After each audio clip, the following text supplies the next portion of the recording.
The first DEXA, I was at 33.2 body fat.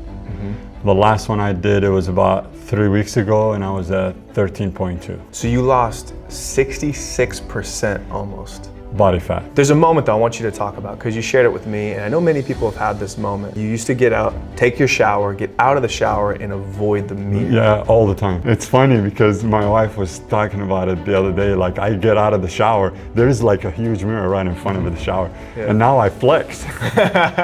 When I went to Italy and Spain, no, I went all out. 2 weeks, I ate everything I want. I had like maybe 20, 25 gelatos. All the pastas, all the pizzas, I did it all. I gained 7 pounds. 4 days of back to your exact dialed in program with workouts and food. I lost all of it. You transformed drastically. If you were to boil it all down in a sentence or two to somebody else to tell them what it takes to radically transform, what would you say? Dude, we're here. We are here. I'm excited to do this. Okay, so talk me through, I guess, stats first. Sure. When we met, you weighed what? 249. 249. Yeah. 249. Now what? 184 as of today. So 55-ish pounds? Yeah. Wait, no. What's the math? That was 60, terrible math. Almost 60. 248, 184. So it's 50, well, 50 plus 16, basically. Yeah. So we're both bad at math. Yeah, but it's not just the number. Yeah. It's the DEXA that amazed me. Yeah. The first DEXA, I was at 33.2 body fat. The last one I did, it was about 3 weeks ago, and I was at 13.2. 13.2. So you lost 66% almost. Body fat. Of your body fat. I lost all the body fat that was around my organs. It was all gone. No more visceral fat. No more visceral fat. The girl was like amazing. She's like, this is one of the like few people that I see in this period of time that they lose the visceral fat that quick. Wow. Yeah. Wow. So when your starting point, I guess talk me through, you'd work with trainers in the past. Always. So you'd always had trainers. I always had trainers. Every time I sign up for a gym. So what I do is I was thinking that I had my food dialed in. When I go eat salad or eat Subway with the dressing and all that, like it's okay because I'm not eating gas station food. So I'm not having the pizzas, the 32 ounce of Coke or whatever. So I take a step back and I go to Subway instead of that. I go to get a salad with some grilled chicken, but the dressings and all that, never calculated any of that. Sure. And then with that, I go sign up for a gym. As soon as I sign up, I look for the personal trainers that they have working there. Yeah. And I always sign up. A month, 2 months, I don't see no result with my food. So I get depressed, disappointed at the same time. So I quit. I quit the trainer, I quit the gym, and go back to the bad food, like habits, the bad habits in food. And it was like a roller coaster. Every 3-4 months, I go really way above, way over, and I start back and gym. And so within the last 4 or 5 years, I probably had 4 or 5 personal trainers, from different gyms everywhere. Yeah. Until GLP, the famous GLP popped up, I got on it right away. And I started seeing the difference, right away. But with that, I was losing a lot of muscle, a lot of it. Yeah. And they kept telling me, you have to eat protein, you have to, eat a lot of protein. And I thought I was, but I still was losing a lot of weight. Same time, I was talking to Bree one time, and she was asking me, like, you're losing some weight, what are you doing? Or I'm like, hey, I'm on GLP. And she's like, oh, okay. And I was like, what are you doing?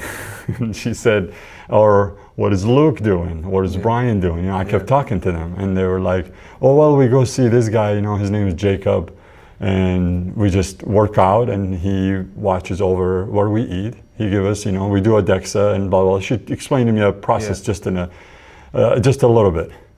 And she's like, so what are you spending on the GLP? So I gave her the number, and she's like, that's exactly, or maybe less, or maybe more it could be if you go sit down and talk to Jacob. Yeah. But you're gonna do it the right way, the healthy way. And I was like, yeah, I'm open. I want to see. Like, and why not? Another personal trainer that I can just go see, and then we'll see what happens. Yeah. Just another one. Right. And I remember it was about, a year ago? It was April. Yeah, it was April. It was the same time of Pinnacle. Right when you started Pinnacle. Yeah, because I remember you went to Pinnacle. It was the first week I started with you. You were excited. You're like, I'm down like a couple pounds, yes, like 5 yes, pounds or yes, something. yeah. I'm down 5 pounds. I'm feeling better. I'm looking better. Yeah.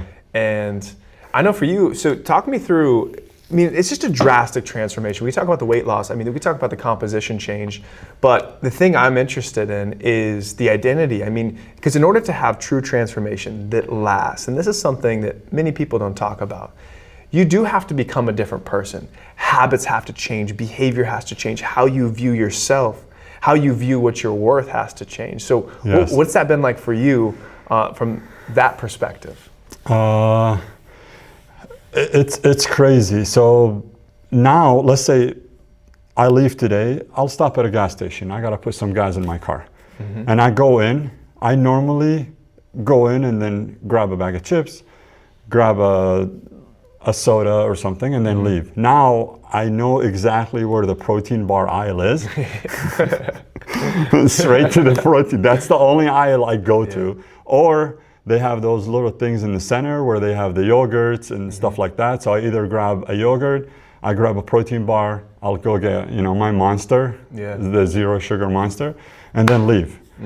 I see the pizza that spins, the Barro's pizza, and I miss it so much. But I don't crave it anymore. It's just the mindset change like crazy for me.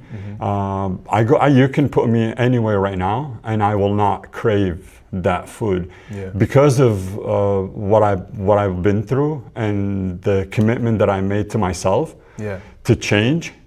So it doesn't bother me at all. Now with your with your goal settings for us, like me in particular, and for everybody, is you can go ahead and have it. Yeah. When I went to Italy and Spain, no, I went all out. 2 weeks, I ate everything I want. I had like maybe 20, 25 gelatos. All the pastas, all the pizzas, I did it all. Yeah. And then when I came back, I gained 7 pounds, and it took me 4 days of back to your exact dialed in program with workouts and food. I lost all of it. Yeah, I think it's important for people to understand that it's not about sacrificing everything. No, it's not about at all. making decisions, and the decisions that you make are congruent with the person that you want to become. 100%. And when you start to see, I think what you're saying is like, as you start to see the progression towards the results that you want, the individual that you want to be, the energy that you want to have, it gets easier to say no to certain things that won't align you with your goal, right? Yeah, it's pretty much, I can have it. Like, I can have the pizza, and I've done it before, where I'm with my kids and wife, and my kids want to get a pizza. I'm not just gonna go in a corner, sit in a corner, oh no, I can't eat. No, I'll have a slice, I'll make sure it's calculated in, and then I pace my day during, according to that pizza. Like, okay, I did the pizza, it's this much calories, I hit my goal of fat. Now, all I'm gonna do is either I go home and do like a couple of yogurts with some strawberries and stuff. I'm still maybe 1-2 points over, but I'm okay, But I had the pizza that I wanted. So yeah, it's all about how to paste it, and you just gotta, the goal settings is the most important thing. Yes. Is when you have that goal. The vision of where you're going, and then I think also knowing you're going to get there, and knowing that as you get closer, and we'll talk about this more, but the goals evolve, right? There's a moment though I want you to talk about, because you shared it with me, and I know many people have had this moment where you said you used to get out, take your shower, get out of the shower, and avoid the mirror. Yeah, all the time. I never look. Because of the way how I looked, especially this portion of my body, my stomach and my face, my back, everything. And now it's funny because my wife was talking about it the other day. Like I get out of the shower, there is like a huge mirror right in front of the shower, and now I flex. I literally go like this and then start, you know, flexing and then showing my bicep. And I'm like, okay, we got it. But she is very, very proud of me too. She's part of that journey.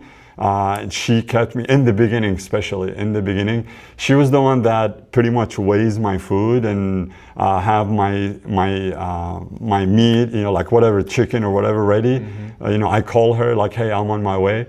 So she's like, what are we doing? I was like, 8 ounces of this, and then a little bit of the veggies. And then as soon as I walk in, my plate is ready, 100%, all weighted, everything. So she just told me what it is, I just put it in.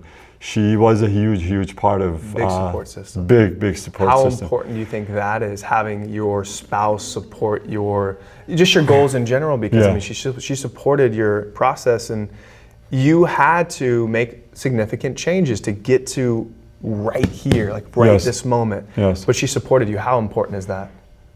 I couldn't do it without her. Without her, no way. No, there's no way, because she does most of the shopping. I work, and when we go shopping, she knows now exactly where to go. She goes to the top sirloin. We go to the sourdough. We get the chicken, but she knows everything. So a lot of days she goes to the grocery store and get the groceries and stuff. And she knows exactly what I need, and that's the only, like 1, 2, 3. She gets my yogurts, my egg whites, everything. She knows all of it. And she always makes sure that the fridge is stocked with that stuff, because in the beginning, if it's not there, I'll just switch to something really quick. Like, okay, I'll just get a small bag of chips or something, and then forget it. But no, she made sure that all my food is all dialed in the beginning, and it's very, very important part of my journey was food. Was the craving. So people need to understand that, because I almost, being in training and like the personal training now, we've kind of transferred into its transformation. So whether you're local or not, right? What people really need to understand is that component, because you've trained hard in the past. You work out. We work out hard when we're in here. We're not killing you, but like we're training to grow. But this doesn't create composition change. It helps you build muscle for sure. But to lose fat, to become a completely different physiology, that means living the lifestyle outside of here. The kitchen. That's the kitchen, and the grocery store, the gas stations that you stop by, and the dinners that you go to, all the gatherings that you have to be with family and stuff. You just got to know what to eat. Easter, Christmas, and stuff like that, I'm with family, and they all like having all this. I'm Middle Eastern, and I don't know if you know about Middle Eastern food. It's grease, it's rice, it's meat, it's all the bad stuff. It's all put together. So it was a way that I had to make sure that I don't fall into that hole when I'm there. Sometimes I even take my food with me. I literally will take my plate to my cousin's house or my brother-in-law's house or whatever, and be like, are you serious? Look at the tables from here to there, it's full of food. Like, I'm sorry. I have a schedule or whatever. I'll eat 1 piece of this and 2 pieces of that, and then I'm like, okay, that's just because I'm here. On that point, does that feel like a sacrifice for you? Does it feel like you're missing out? Like, because some people might, one of the most difficult components of nutrition is the social component. So, people go out with clients, they go out with family, they go to a family get together, and there's, like you said, a large spread of food, which oftentimes might not be the most healthy or aligned with their goals. So, I'm sure you don't always say no. Sometimes you enjoy it, and sometimes you make the decision to say no because of your goal maybe demands it. Does that feel like a sacrifice? In the beginning, I did the sacrifice. I had to. I wanted to. It's not even that I had to. I wanted to do it. But after a while, it became like, okay, no, I still can have this, but not as usual. Like, I don't fill up a whole plate of whatever it is. No, I'll eat a small portion of that, and then a small portion of this. And and I set myself for that. Yeah. So I know tomorrow we're going, it's Easter, we're going to my brother-in-law's house or whatever. So a day before, I either, like dialed back on my food, so I know I can do it the day after, Yeah. or I'll stack my protein in the morning. I'll get a bunch of protein in, then I can squeeze a little bit Save of the carb, carbs and and then fats. save it. I'll do the carb and fat on my brother-in-law, and I'll hit my protein goal from the beginning at home. That's good. It's all about stick to the schedule, stick to your goal. If you have that goal and you stick to it, it's going to happen. Intentionality. Yeah. Knowing what you need to do and kind of looking at your day strategically. Now, because you're also a strategic person, I remember the first day we sat down here, we had a standoff almost. We're like sitting down and you were like, like, am I going to do this? And then you committed to doing it. When you committed, you went all in. Yeah. And one of the things I noticed about you too is you're a self-closer. You're like, I'm going to do this, and when I do it, I'm going to do it all in, and I'm going to stay committed. I mean, you're always early. You always push hard. You never complain. Outside of you never miss a report. And you don't only want to win and progress. You want excellence. You're always asking for how I can push you more, what things you might be missing. So that speaks to the type of individual you are, which you have the makeup of a high performer, somebody who likes to win in life. So with the transformation of your physique, I'm curious, how did that affect your performance in work? How did that affect your confidence with selling? It's crazy because I walk into the customer's home now, and the way I talk to them, the way I stand in front of them, it's crazy. So funny you said that too, because when I first started with A1, they'll ask you to send a picture to the team, and then with a little bit of bio, and what that does, as soon as I dispatch myself to the customer's house, they'll get my picture and then the bio. That picture was an old picture with my wife and kids and everybody. And then when I walk in, a lot of them right now will be like, they'll literally pull up their phone and they say, "Who is this?" Yeah. 2 days ago, I was at a customer, and the customer was like, "Is that you?" And I was like, this is the old me. Not anymore, ma'am. Look at me. And she's like, what did you do? So I'll give him a brief, and that is pretty much an icebreaker between me and the customer. Customer has a problem, I'm there to fix their problem, but you build a huge rapport with the customer just by I talk a little bit about my journey. And when I see like equipment in the garage, I start talking about like, so what do you bench? What is, how long you've been training and stuff like that. I'll always bring it into the conversation now. I see a bike, I talk about it. It's all about everything athletic. I see shoes, gym shoes, and I start talking about it. And people love it. A lot of people are into the fitness now, and then they want to change.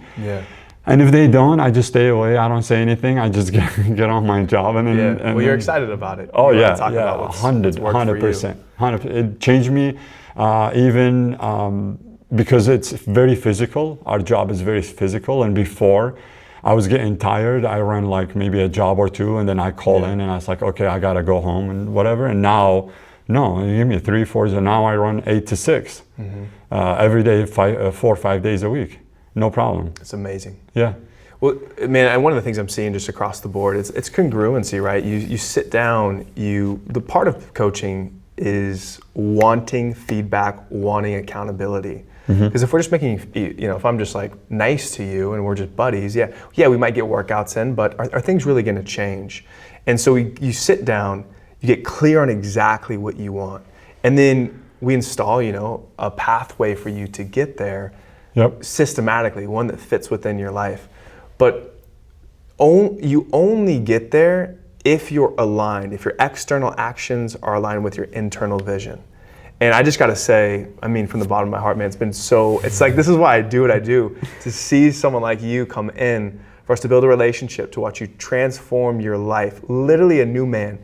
And then all the people around you, whether it be in the studio or in your workplace or your family, who get to see you change into a different person, everyone gets to benefit from that because you said yes to getting clear on what you want and committing to it. Yeah, even the other day I was talking to Tommy, the owner, and he calls me every time he walks into a Middle Eastern place or in an Uber with a Middle Eastern guy, and he hands him the phone and he's like, talk to him. And I was like, dude, come on, you gotta stop. He never stops, and I don't care. So he calls me, and then he's like, what are you doing after I finish with that? And I was like, I'm packing my lunch. And he's like, dude, I'm so proud of you, the transformation, and you packing your lunch. Since when did you do that? I was like, I've been doing that for a while now, because I don't wanna. I just grab the healthy stuff and throw it in a bag, and then I just take it with me, my snacks during the day. And he's like, I'm very, very proud of you. Coming from a guy like that I always look up to, that I hang up the phone and I told him, I was like, did you hear what Tommy just said? And she's like, no. I was like, he said he's very, very proud of me. Yeah. And she's like, wow, that's really cool. And I was like, yeah. I mean, he tells me that a lot, but coming from him, just because of how I look and what the way I eat and stuff like that, he's proud of me with that too. And I was like, that's cool. Another one, Yeah, well, it's because of who you are. And it's like everyone, people make the mistake of thinking that their self-worth is their weight or their body composition. It's a big mistake, but it is a reflection of your personal standard and habits. 100%. And so it's like love's, in a good, strong relationship, love is unconditional. And like, we shouldn't look at anybody any differently. But the reality of the world is the way that we look, it reflects what we do. And I would say even more, it's like we all have, like someone watching this right now has a vision of how fit they could be, how healthy they could be. And most people know that that's possible. Some people just don't believe it's possible for them. So you have to then make the decision that I'm worth it. Yes. And so when you get the result, when you make the decision, what you're saying, when you invest into your health, you're saying I'm worth it. And you said it before we started filming, but you're also proud of yourself. Not just Tommy, it's not just me. No, you're proud of yourself. I am proud of myself, yeah. Because it's got to start from me, it's got to start with me. And then with the help of everybody else that it's around you, that pushes you, and then home, work, management, ownership, everybody that pushes you to get it done. And it just makes it a little bit easier, but it always starts with me. And yeah, I did it. If you were to boil it all down, okay, you transformed drastically. If you were to boil it all down in a sentence or two to somebody else to tell them what it takes to radically transform their physical body and their life, what would you say? You got to start. You just have to start. It's got to come from here. Just take your shirt off. Take your shirt off and look in the mirror. And if you're okay with how do you look, then just go on with your day. And if there is a slight doubt of, oh no, why do I look like this? Talk to somebody. Make that decision that, okay, no, I gotta change. Or if you wanna, so one of my goals is my daughter, I wanna walk my daughter down the aisle. I don't wanna be in a walker. I don't wanna have, what do they call these? A cane or a walker. No, I want to literally walk my daughter down the aisle. And that's a beautiful That is my vision, my goal. And that was one of the things that, drive me to do this, to change. So success for you, when you surmise, like you summarize fitness, success, and health, the image that comes to your mind is you walking your daughter down the aisle healthily. 100% healthy. Yeah, or maybe like jump or whatever, run or whatever. She doesn't even have a boyfriend yet, but when she does, whenever it happens, I'm gonna be there. Yeah, walking her down the aisle. It's beautiful. Yep, that's beautiful, man. Appreciate you, bro. Thank you so much. Thank you. It's a wrap.